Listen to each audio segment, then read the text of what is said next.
সারাদিন সচিবালয়ে এবং মাইলস্টোন কলেজে যত মব তৈরি হয়েছে তার পূর্ণ দায়ভার জামাত ইসলামের আমিরকে নিতে হবে বলে আমরা মনে করি। বিষয়টি আসলে বলতে চেয়েছি, সেখানে আপনারা দেখেছেন যে এই দুর্ঘটনা ঘটার সাথে সাথে বাংলাদেশের একটি রাজনৈতিক দল জামাত ইসলামের আমির তিনি গণমাধ্যমে বলেছেন, ওনার বক্তব্য অনুসারে যে উনি বলেছেন ওনার ধারণা 100-এরও বেশি মানুষ সেখানে মারা গিয়েছে। এই যে উনি বক্তব্য দিয়েছেন, আমরা তো আগে দেখেছি যে ছাত্র শিবিরের বিভিন্ন পর্যায়ের বট আইডি থেকে বিভিন্ন প্রোপাগান্ডা করে বাংলাদেশের মানুষকে বিভ্রান্ত করে, বাংলাদেশের সাধারণ মানুষকে বিভ্রান্ত করে।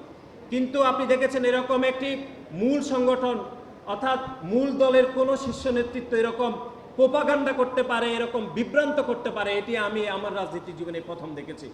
তিনি বললেন যে 100-এরও বেশি মানুষ মারা যেতে পারে ওনার ধারণা। এই যে উনি বলেছেন মানুষজন কিন্তু বিভ্রান্ত হয়েছে, বিভ্রান্ত হয়ে আপনি দেখেছেন তারপরের দিন মাইলস্টোন কলেজের শিক্ষার্থীরা তারা ধর্মঘট করেছে, তারা অবস্থান ধর্মঘট করে কয়েকজন উপদেষ্টাকে আটক করেছে এই অপরাধে যে তারা মনে করছে, তাদের ভাষায় বলেছে যে লাশের সংখ্যাকে যে গোপন করছে বাংলাদেশের সরকার, বিশেষ করে আমাদের সেনাবাহিনী।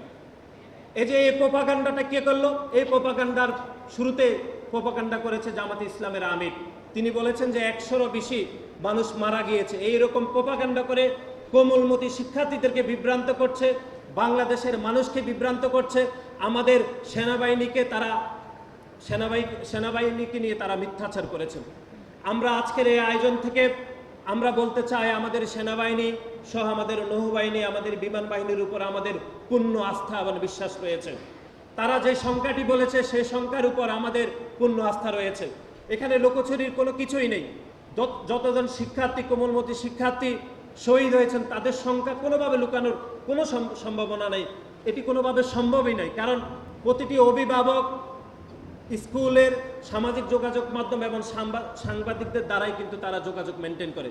সুতরাং একজন কোমলমতি শিক্ষার্থীর লাশের সংখ্যাও যদি আপনি কমিয়ে বলেন তাহলে সেটি কিন্তু চিহ্নিত করা যাবে।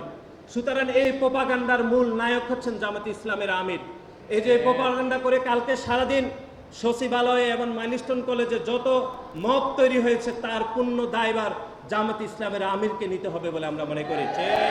এমন আমরা এতদিন জানতাম শুধু শিবিরের বট আইডি থেকে প্রোপাগান্ডা করা হয়, এখন আমরা দেখছি উল্টো, শুধু শিবির করে না, তাদের মাদক সংগঠনের শীর্ষ নেতাও প্রোপাগান্ডা করে বাংলাদেশের মানুষকে, বাংলাদেশের সাধারণ শিক্ষার্থীদেরকে তারা ব্যাপকভাবে বিভ্রান্ত করার অপচেষ্টা করে। সেই জন্য আপনাদের সকলকে এ বিষয়ে সজাগ থাকার আমরা উদাত্ত আহ্বান জানাচ্ছি।